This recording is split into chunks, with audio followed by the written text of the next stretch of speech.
नवंबर 2016 रात के 8:15 इस्लामाबाद, पाकिस्तान। एक बेहद खुफिया और सुरक्षित तहखाने में आज जश्न का माहौल था। वहां पाकिस्तान की खुफिया एजेंसी ISI का major Iqbal, underworld don Dawood Ibrahim और खनानी भाई बैठे हुए थे। उनके सामने टीवी स्क्रीन चल रही थी, लेकिन उनका असली ध्यान बाहर खड़े उन दर्जनों ट्रकों पर था जो बस कुछ ही घंटों में रवाना होने वाले थे। इन ट्रकों में कोई हथियार, बम या बारूद नहीं था। इन ट्रकों में भारत को अंदर से खोखला कर देने वाला एक ऐसा जहर भरा था जिसे पकड़ना किसी भी सेना के लिए नामुमकिन था। इन ट्रकों में भरे थे 60,000 करोड़ रुपए के बिल्कुल असली दिखने वाले जाली भारतीय नोट। सब कुछ उनके मास्टर प्लान के हिसाब से चल रहा था। अगले दिन सुबह 4 बजे ये खेप नेपाल बॉर्डर पार करके हिंदुस्तान में दाखिल होने वाली थी। तभी अचानक टीवी स्क्रीन पर एक ब्रेकिंग न्यूज फ्लैश होती है और भारत के प्रधानमंत्री नरेंद्र मोदी राष्ट्र को संबोधित करने के लिए स्क्रीन पर आते हैं। कमरे में सन्नाटा छा जाता है और फिर पीएम मोदी के मुंह से निकले एक फैसले ने उस तहखाने में ऐसा भूकंप ला दिया कि कुछ ही मिनटों बाद खनानी नाम का वो मास्टरमाइंड हाहाकार करता हुआ इमारत की छत पर दौड़ता है और वहां से कूदकर अपनी जान दे देता है। आखिर उस रात ऐसा क्या हुआ था? कैसे भारत के national security adviser NSA Ajit Doval और एक अंडरकवर रॉ एजेंट ने बिना एक भी गोली चलाए दुश्मन के 60,000 करोड़ के नापाक मंसूबों को रद्दी के कागज में बदल दिया। इस स्पेशल एपिसोड में हम आपको बताएंगे भारत के उस सबसे बड़े और खामोश सर्जिकल स्ट्राइक की अनसुनी कहानी, ऑपरेशन ग्रीन लीफ। इस खौफनाक साजिश की असल शुरुआत होती है 26 मई 2014 से, जब नरेंद्र मोदी ने भारत के प्रधानमंत्री पद की शपथ ली थी। मोदी जी के शपथ लेते ही ISI के मेजर इकबाल और कई आतंकवादी ग्रुप्स ने नेपाल बॉर्डर के जरिए 60,000 करोड़ रुपए की जाली करेंसी भारत भेजने का मास्टर प्लान बनाया। उनका इकलौता मकसद था भारत में तबाही मचाना और देश की अर्थव्यवस्था को नष्ट करना। दरअसल इससे पहले खनानी भाई इस्लामाबाद के एक मदरसे में बैठकर दाऊद इब्राहिम और मेजर इकबाल के साथ मिलकर ये खेल काफी समय से खेल रहे थे। साल 2013 तक वो 11,000 करोड़ रुपए के जाली नोट हिंदुस्तान भेज चुके थे और हैरानी की बात ये थी कि उनका एक भी नोट पकड़ा नहीं गया था। उनका पहला टारगेट था कि किसी भी तरह मोदी जी प्रधानमंत्री न बन सके। आतंकवादियों को नोटों के कुछ टेक्निकल इनपुट्स भारत के ही कुछ गद्दारों और पुराने सिंडिकेट से मिल रहे थे, जिनकी एक ही शर्त थी कि मोदी चुनाव नहीं जीते। लेकिन जब 2014 में मोदी जी चुनाव जीत गए तो उस रात इस्लामाबाद के तहखाने में बैठे दाऊद इब्राहिम का खून खौल उठा। दाऊद ने गुस्से में कहा कि उनके 11,000 करोड़ पानी में चले गए क्योंकि उन्होंने गलत लोगों पर भरोसा किया था। उसी रात उन्होंने तय किया कि इस बार 11,000 करोड़ नहीं बल्कि सीधे 60,000 करोड़ रुपए भारत भेजे जाएंगे। और इस बार सिर्फ पैसा नहीं बल्कि साथ में भयानक हिंसा भी फैलाई जाएगी ताकि देश एक साथ 2 मोर्चों पर लड़ते हुए घुटनों पर आ जाए। मेजर इकबाल ने इस 60,000 करोड़ की रकम को भारत में घुसाने के लिए नेपाल बॉर्डर का रास्ता सुझाया था। प्लान ये था कि नेपाल से ये पैसा सीधे उत्तर प्रदेश में घुसेगा और यूपी में इस पैसे को रिसीव करने की जिम्मेदारी दी गई कुख्यात बाहुबली गैंगस्टर अतीक को। अतीक का गुंडों का जाल इतना बड़ा था कि अगर पैसा उसके रास्ते से जाता तो पूरे हिंदुस्तान के चप्पे चप्पे में बिखर जाता।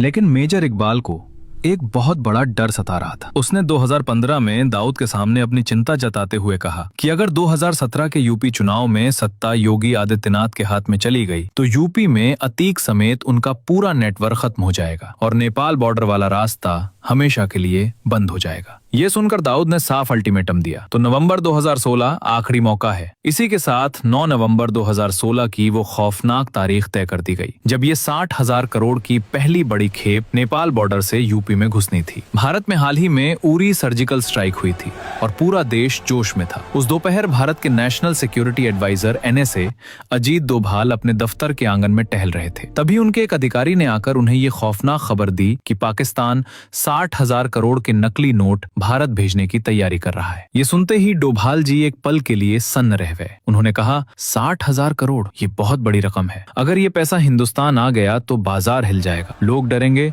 और देश की स्थिरता टूट जाएगी।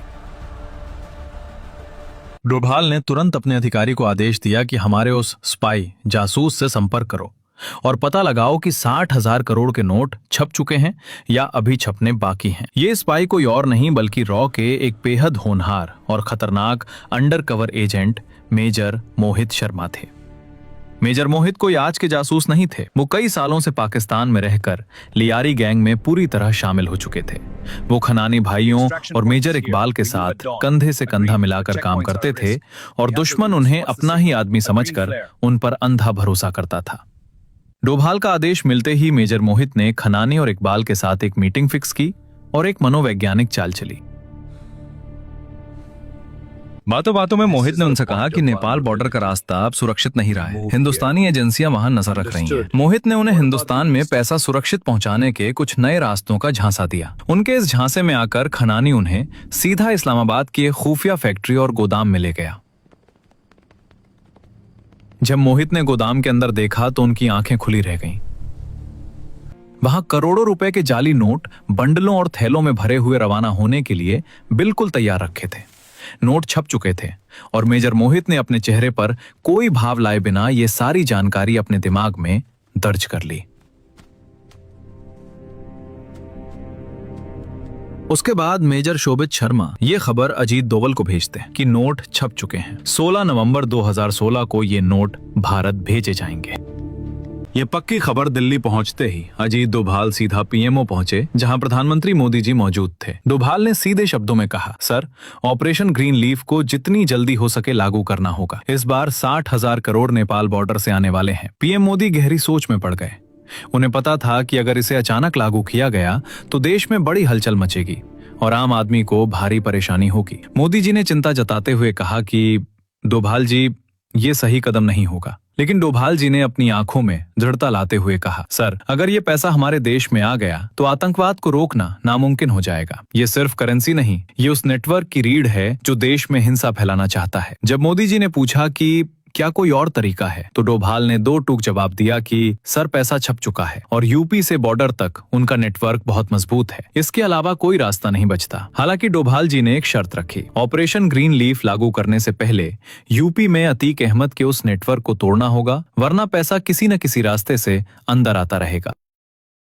7 नवंबर की सुबह डोभाल जी सीधे यूपी के डीजीपी से मिले। आदेश बिल्कुल स्पष्ट था, पीएमओ का हुक्म है, अतीक को जितनी जल्दी हो सके गिरफ्तार करना है।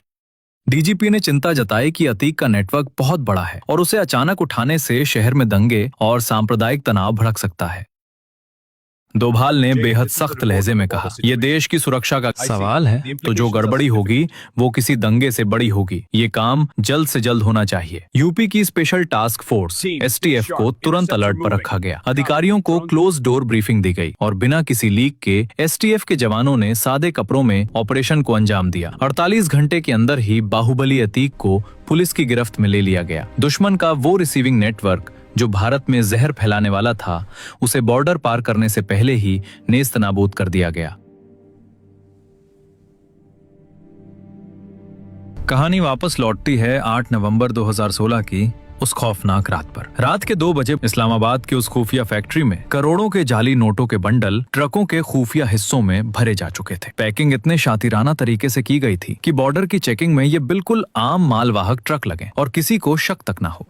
जैसे ही आखिरी बक्सा लोड हुआ, मेजर इकबाल ने सीधा यूपी के बाहुबली अतीक को फोन घुमाया। मेजर इकबाल को इस बात की रत्ती भर भी भनक नहीं थी कि अतीक इस वक्त आजाद नहीं बल्कि यूपी एसटीएफ की गिरफ्त में। फोन पर इकबाल का सीधा हुक्म था, 9 नवंबर की सुबह 4 बजे तुम्हें हिंदुस्तान की तरफ से ट्रक हर हाल में रिसीव करने हैं। लेकिन अतीक कोई सड़क छाप गुंडा नहीं था। उसका खौफ और क्रिमिनल नेटवर्क इतना तगड़ा था कि वो पुलिस कस्टडी या जेल की भारी सुरक्षा के बीच से भी अपना पूरा सिंडिकेट चला सकता था। एसटीएफ की गिरफ्त में होने के बावजूद अतीक ने इतनी सफाई से बात की कि मेजर इकबाल को जरा भी शक नहीं हुआ। फोन कटते ही अतीक का वो खौफनाक स्लीपर सेल एक्टिव हो गया। पुलिस की नाक के नीचे से बिना किसी भनक के उसके सबसे भरोसेमंद गुर्गों को बॉर्डर की तरफ रवाना होने का सीक्रेट फरमान मिल चुका था। दुश्मन का रिसीविंग नेटवर्क अभी भी जिंदा था। 8 नवंबर की शाम ढल रही थी। इस्लामाबाद की फैक्ट्री में ट्रकों का काफिला हिंदुस्तान में तबाही मचाने के लिए बिल्कुल तैयार खड़ा था। बस रवाना होने की एक आखिरी हरी झंडी का इंतजार था और उसी भीड़ के बीच मौत के साये में खामोशी से खड़े थे हमारे अंडरकवर एजेंट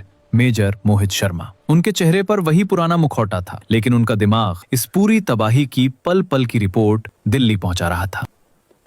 रात 8:15 बजे इस्लामाबाद के उस कमरे में दाऊद, मेजर इकबाल और खनानी टीवी स्क्रीन के सामने बैठे ट्रकों के बॉर्डर पार करने का इंतजार कर रहे थे। तभी एक आदमी भागता और हांफता हुआ कमरे में घुसा। भाईजान, टीवी पर देखो क्या आ रहा है। सब टीवी की तरफ मुड़े। स्क्रीन पर मोदी जी सीधे देश को संबोधित कर रहे थे और उन्होंने वो ऐतिहासिक ऐलान कर दिया कि आज रात से 500 और 1000 के नोट बंद हो जाएंगे। एक ही झटके में ट्रकों में भरा 60,000 करोड़ का जाली खजाना महज रद्दी के कागज में बदल गया। इस भयंकर सदमे और अपनी सालों की मेहनत को राख होता देख खनानी बदहवास होकर कमरे से बाहर निकला, छत पर गया और वहां से नीचे गिरकर उसने अपनी जान दे दी। दोस्तों, ये कोई आम राजनीतिक फैसला नहीं था।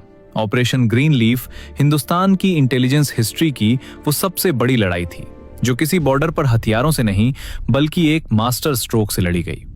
अजीत डोभाल और मेजर मोहित शर्मा जैसे उन गुमनाम शूरवीरों ने खामोशी से वो कर दिखाया जिसका श्रेय उन्होंने कभी नहीं मांगा। पीएम मोदी ने आम जनता की तकलीफों का भारी रिस्क लेते हुए देश की सुरक्षा को सबसे ऊपर रखा। क्या आपको लगता है कि अगर हमारी इंटेलिजेंस वक्त पर यह चाल नहीं चलती तो आज भारत की स्थिति क्या होती? अपनी राय कमेंट्स में जरूर बताएं। इस वीडियो को लाइक करें और भारत के इन गुमनाम जांबाजों के लिए कमेंट बॉक्स में जय हिंद लिखना ना भूलें।